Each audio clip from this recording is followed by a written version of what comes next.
सभी छात्रों को नमस्कार। आज का मेरा ये एपिसोड आपके लिए पुनः एक बार एमए पूर्वार्ध हिंदी साहित्य का जो तृतीय प्रश्न पत्र है मध्यकालीन काव्य से संबंधित है। और मध्यकालीन काव्य के अंतर्गत किस प्रकार से हम देखते हैं कि सूर का जो भ्रमर गीत सार है वो आपके पाठ्यक्रम में लागू है। तो सूर के भ्रमर गीत सार में से हमारे कुछ पदों की व्याख्या पूछी जाती है।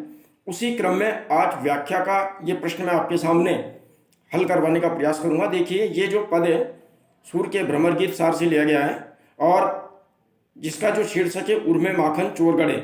इसमें किस तरीके से गोपियों और उद्धव के बीच में संवाद होता है और जो गोपियां हैं वो उद्धव के निर्गुण ब्रह्म का जो ज्ञान होता है उसका देने का उनका जो मकसद होता है उसको किस तरीके से एक सिरे से पूरी तरह वो खारिज कर देती है। तो इससे संबंधित ये जो चर्चा है इसके अंतर्गत की गई है। देखिए, आप राग केदार है ये क्योंकि आप जानते हैं कि सूर को संगीत का पूरा ज्ञान था। संगीत के पूरी जो राग रागिनियां थी उनको पूरा ज्ञान उनका था और उन्होंने हर पद को किसी न किसी नई रागिनी के अंतर्गत रचा है।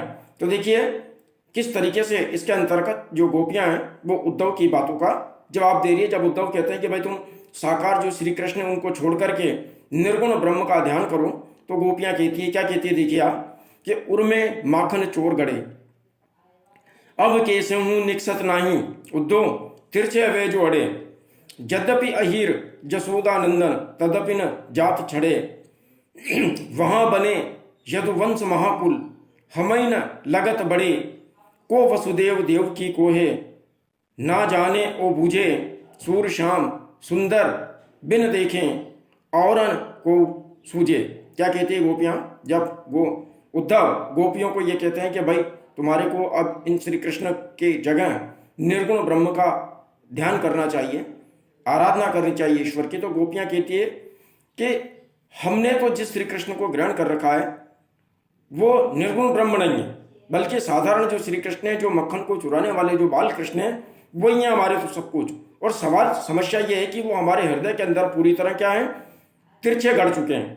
अर्थात कोई चीज अगर किसी में जाकर के कोई बड़ी चीज है और कोई छोटी चीज में जाकर के टेढ़ी फंस जाती है तो उसको निकालना बड़ा मुश्किल होता है, उसको इतनी आसानी से नहीं निकाला जा सकता। तो वही उदाहरण देते हुए गोपियां कह रही हैं, क्या कह रही हैं कि उर में माखन चोर गड़े, कि हमारे जो हृदय उस उर के अंदर, हृदय के अंदर जो मक्खन को चुराने वाले जो श्री कृष्ण है, वो जो बाल कृष्ण है, वो हमारे हृदय में पूरी तरह गड़ चुके हैं। और कैसे गड़े हैं वो भी, अब कैसे हूं निकसत नहीं, अब वो किसी भी प्रकार से निकल नहीं सकते हैं। निकसत माने निकलना, कैसे हूं कैसे भी करके किसी भी प्रकार से अब वे निकल नहीं सकते हूं। दो तिरछे वे जोड़े, वो तो तिरछे होकर के अड़ गए उसमें, यानी अगर सीधे सीधे होते, जैसे कोई बोतल है, बोतल के अंदर कोई डंडे फंस गए, कोई वस्तु करे टेढ़ी फंस गई तो फिर क्या है, उसका निकलना संभव नहीं है। उसी तरीके से जो श्री कृष्ण है, जो मक्खन को चुराने वाले श्री कृष्ण है, तुम्हारे निर्गुण कृष्ण की हमें आवश्यकता नहीं है। वो जो बाल कृष्ण है, मक्खन को चुराने वाले जो कृष्ण, उनका जो वो जो स्वरूप है वो हमारे हृदय के अंदर पूरी तरह तिरछा फंसा हुआ है, आड़ा होकर फंसा हुआ है। अब वो किसी भी स्थिति में निकल नहीं सकता है। यद्यपि अहीर जसोदा नंदन, यद्यपि हम तो अहीरियां हैं, हम तो क्या है, एक प्रकार से छोटी छोटी ग्वालिनें हैं, छोटे छोटे इधर उधर दूध बेचने वाली स्त्रियां हैं हम तो, और वो यशोदा के नंदन है। अर्थात वो तो जो है वसुदेव देव के पुत्र हैं, बड़े हैं, वो तो पूरे मेहनत थे उनके, जो मतलब वसुदेव जी वगैरह यशोदा नंदन जो थे, ठीक है ना। तो अति यद्यपि अहीर हैं, यशोदा नंदन यद्यपि न जात बड़े, लेकिन फिर भी वो हमारे को बड़े लगते नहीं है।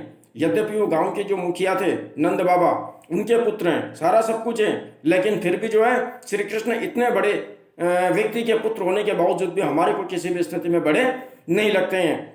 और वहां बने यदुवंश, और वहां मथुरा में जाकर के यद्यपि यदुवंश के महाकुल बन गए, यदुवंश के राजा बन गए, यदुवंश के बहुत जो है मतलब बड़े व्यक्ति बन गए, हमें न लगत बड़े, लेकिन फिर भी हमारे को बड़े नहीं लगते हैं। हमारे लिए तो वही माखन चोर वाले श्री कृष्ण हमारे को अनुभव होते हैं। और को वसुदेव देव की, हम कौन वसुदेव है, कौन देव की, हम किसी को नहीं जानते। को वसुदेव देव की है को कौन है, ना जाने वो बूझे, हम ना तो उनको जानते हैं, ना पहचानते हैं, ना समझते हैं। हम तो केवल जो मक्खन को चुराने वाले हमारे नंद बाबा के जो पुत्र श्री कृष्ण थे, केवल उन्हीं को उसी रूप में जानते हैं, पहचानते हैं।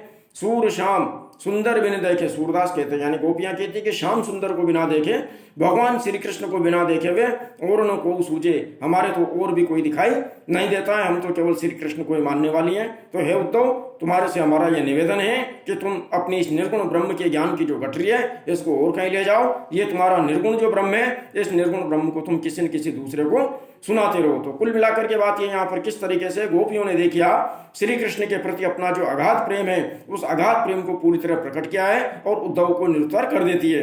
तो ये जो उनका सूर का ये जो पद है, इस दृष्टि से, व्याख्या की दृष्टि से बहुत महत्वपूर्ण है और इसको हमें इसी रूप में तैयार करते रहना चाहिए। धन्यवाद।